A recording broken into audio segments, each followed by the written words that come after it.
I need to be right. I need to be righter than him in some way. So what am I going to say about him now to say, oh, he's not quite right? How do I disagree? Let me find one way. Let's see.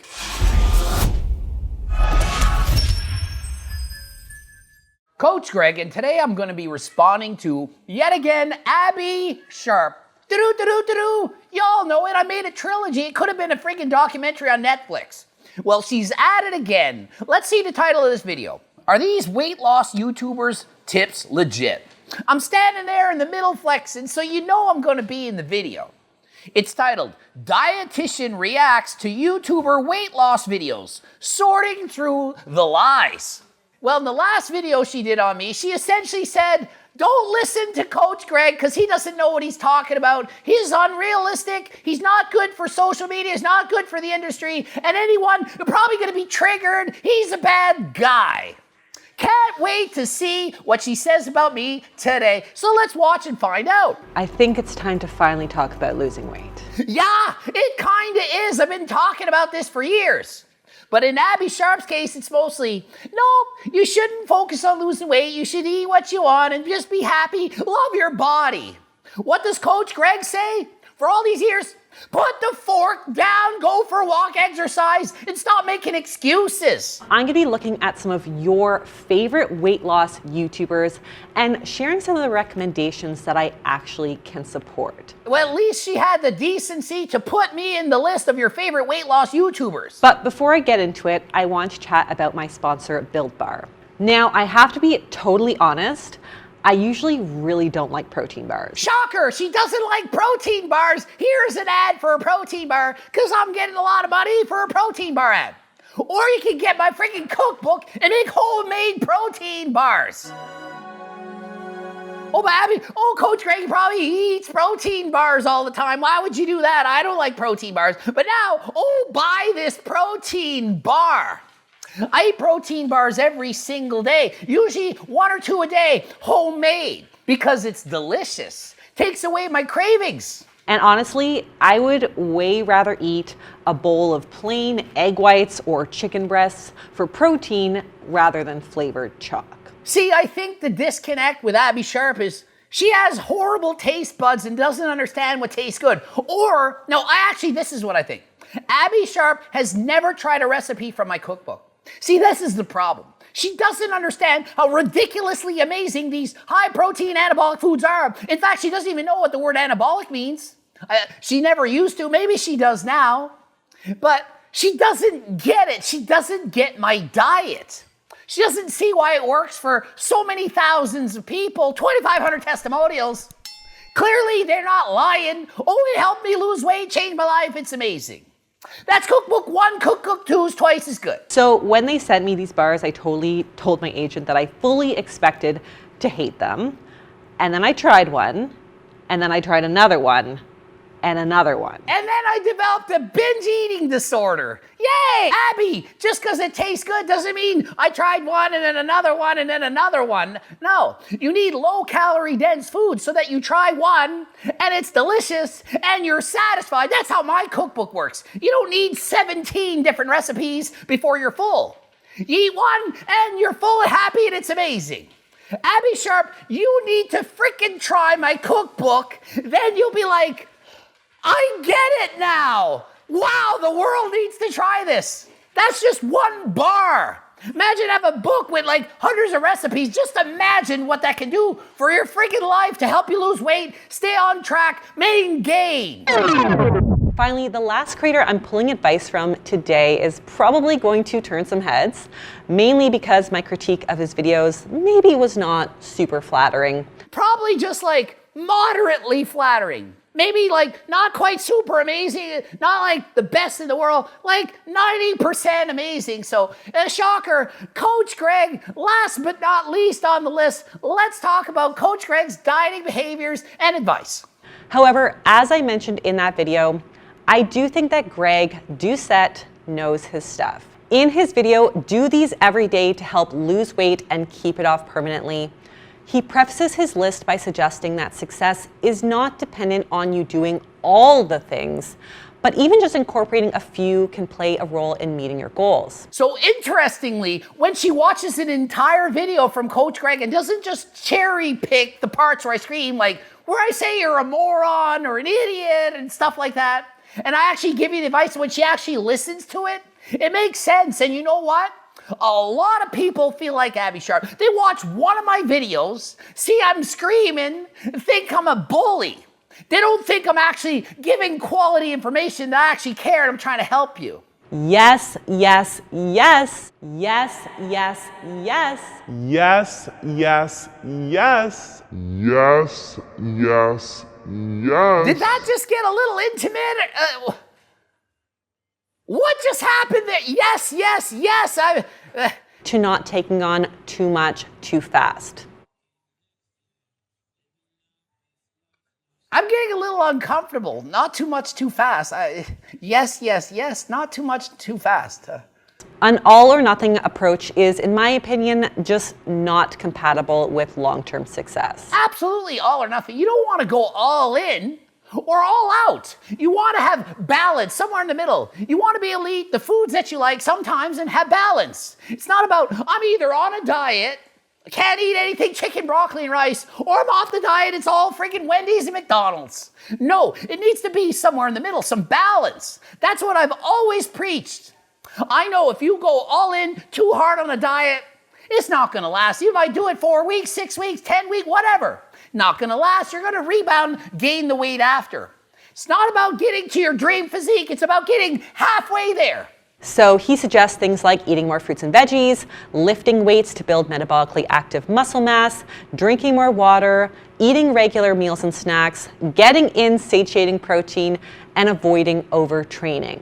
All of these are, in my professional opinion, solid evidence-based examples of gentle nutrition. And you don't even need a professional opinion to say that. You don't need a PhD, a university degree. You don't even need a high school diploma. What I say makes sense. It's logical. You hear me talk, you're like, yeah, that guy makes sense, of course. Why didn't I think of that? It's so simple. I make it simple. That's how I do these videos. Dumb down all this freaking mumbo-jumbo science and share it to you so you can understand. In another video called Top 10 Things to Avoid When Trying to Lose Weight, Greg goes on a rant about why you should not skip meals. And I gotta say, I am so here for it. Let's take a look. Fasting and skipping meals. Don't be like, oh, I have to lose weight, so I know what I'll do. I'll skip breakfast and lunch, and I'll only eat at supper time. I'm only gonna eat before bed. I'm only gonna eat in the morning and at night. Or I'll just skip this meal because then I can eat more calories later. No! So you see, there's a clip of me back in Mexico from over a year ago with Ali before the friggin' Cove existed. How fantastic is that? So you can clearly see I've been spreading this message for a long time. It's not like, oh, I just started doing that. The video was there long ago. Too bad she hadn't seen it back then. If you skip meals, your body goes into like starvation mode and it sends signals you're extra hungry. And then you end up binging and cheating and then you overconsume food at night. You eventually cave, crack down, and overconsume more calories than if you had actually stuck to the plan.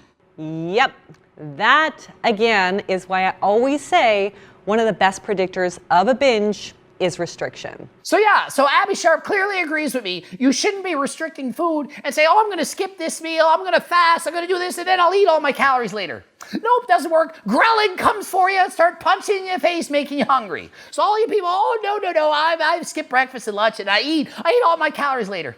Doesn't work. Maybe for a few, sure, if you're one of those chosen few that it works for, continue to do so. But for the most part, if you're not into that, don't start it. Let's see what else he has to say. Big one, huge one. That's what she said. Do not lose weight too fast.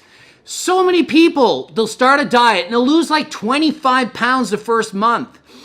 Yeah, it's motivating because you see the scale weight dropping so quick and you think you're doing amazing. You're losing muscle. Muscle burns calories. Muscle makes your metabolism higher. Yep, pretty much. And this, my friends, is why I say crash diets do not work. So Abbey agrees with me again. Don't lose weight too fast. You have to lose it slower than last time. The faster you lose it, the more likely you're going to regain it. Everyone wants to lose weight in a second, in a day. I lost 5 pounds overnight.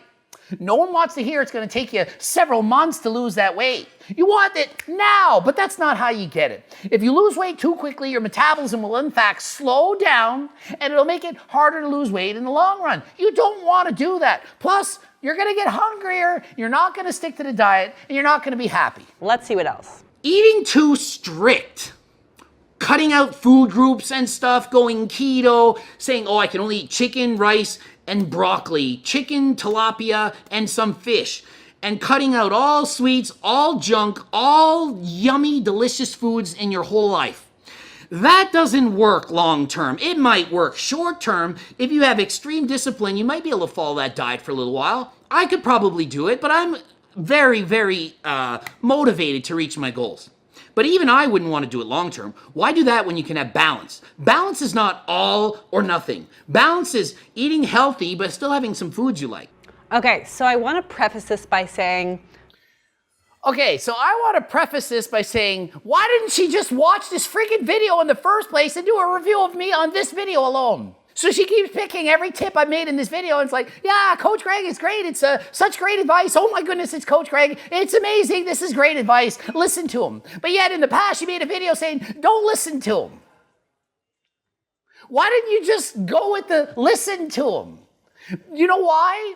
Because she didn't like me at the time. So she said, I'm going to pick on Greg, and I'm going to make this video, and I'm going to tear him down because I'm a nutritionist, and he's just a bodybuilder with a past.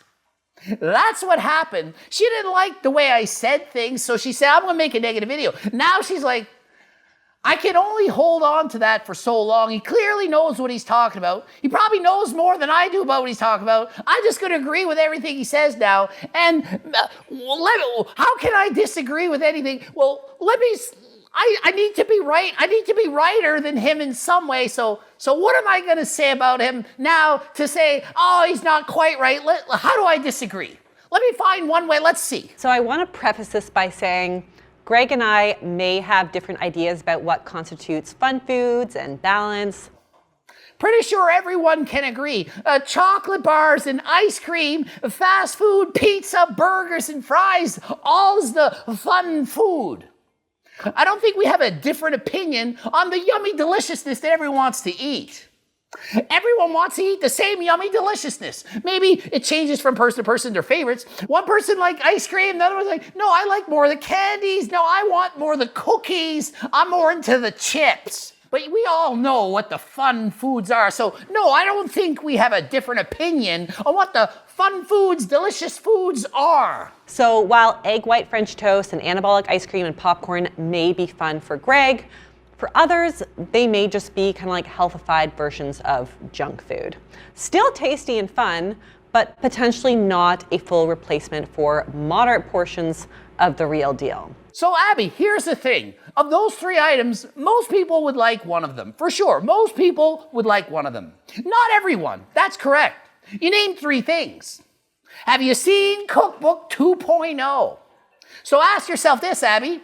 What about if I included in that list several different versions of lasagna, pizza, cookies, loaves, wraps, puddings, cakes, pies, apple bakes, nectarine bakes, and so on? Pretty sure if you looked at the cookbook yourself and looked at the list and the pictures, you'd be like, there is no possible way that somebody's not going to like something in there. That it's going to replace the junky, unhealthy, high-calorie dense foods that's helping prevent them from losing weight and replace it with something in the book that's going to allow them to lose weight. I know it! What I do 100% agree with is the sentiment that if you are bored as eating the same bland chicken and sweet potato meal prep dinner, you are not going to keep it up. Exactly, Abby Sharp! If you're sick of eating the same old boring freaking meal, chicken, broccoli, and rice, that's why Cookbook 2.0 works so freaking much.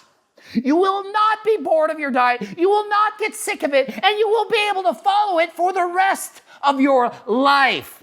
That's the diet everybody's been waiting for. Even for you, Abby, that's the diet you've been waiting for. You just don't know it yet. And the people who haven't seen the book, They don't know it. They don't realize it. They think, oh, it's $150. It's too much money.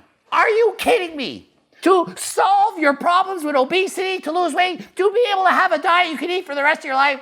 Well, why would I spend $150 on a cookbook when I can pay a dietitian for an hour to give me a diet? Are you kidding me? You compare this book to an hour with a freaking dietitian and think it's equal? That's the stupidest thing I've ever heard. You could have a dietitian living in your house for 10 years, not as good as this one freaking book. I think the take-home message here is that you don't have to take on a punishing regime that has you avoiding all the foods that you enjoy in favor of foods that you kind of hate. Instead of avoiding all the foods you enjoy, eat all of those foods, but choose it in the way that's written out in the cookbook. You get to have your cake and eat it too, literally. Obviously, there are some things that Greg suggests that I don't necessarily side with, and sometimes the things that he does himself are different than what he suggests others do. But I do get why that is, since he himself says that he's got very specific fitness goals and he's a lot more disciplined and motivated than he acknowledges most people to be. Very true. Yeah, I have more discipline and determination than most people. I am an IFBB pro bodybuilder who's done triathlons for 13 years and racing on a bicycle in the basement. Not everyone's going to be able to do that. But listen, I have coached people for decades. I know their problems, I know their strengths, I know their weaknesses. I designed the book, the cookbook, to help these people, to give them a diet they can stick to and follow for the rest of their life. I saw what didn't work and I said, I got to fix it. Been doing this for over 20 years. How many people can tell you that? Over 20 years that I've been developing recipes. So folks, to sum it up, watch Coach Greg because he knows what the heck he's talking about and get his friggin' cookbook. That's the message I just took here. I hope you took the same message. Trust me, it's gonna work. Did it make sense logically? Think about it. You might not have a PhD, university degree, or even a high school diploma, but did my message make sense? Does it make sense that you can eat what you want, but just eat it from the cookbook, which taking out a lot of the fat, the calories, it makes it healthy. It's still delicious. You can eat what you want. You just have to eat it from the book, and you're going to be able to lose weight. You won't be shredded. You're not going to be 5% body fat. I don't promise that. But what I'm telling you is you can get halfway to your dream physique, and you can keep it for the rest of your life. None of this yo-yo diet crap. Halfway there, isn't that good enough? It's all about balance. Ending it here. GregDoucette.com for coaching. Greg Doucette, the IFBB Pro. Blooping up the 2 videos as always. Watch the top and then watch the bottom. And go get the freaking cookbook. And until next time, follow me on TikTok and Instagram. And I'm out. You might not have a PhD. You might not have a PhD. You might not have a PhD. You might not have a PhD, university degree, or even a high school diploma.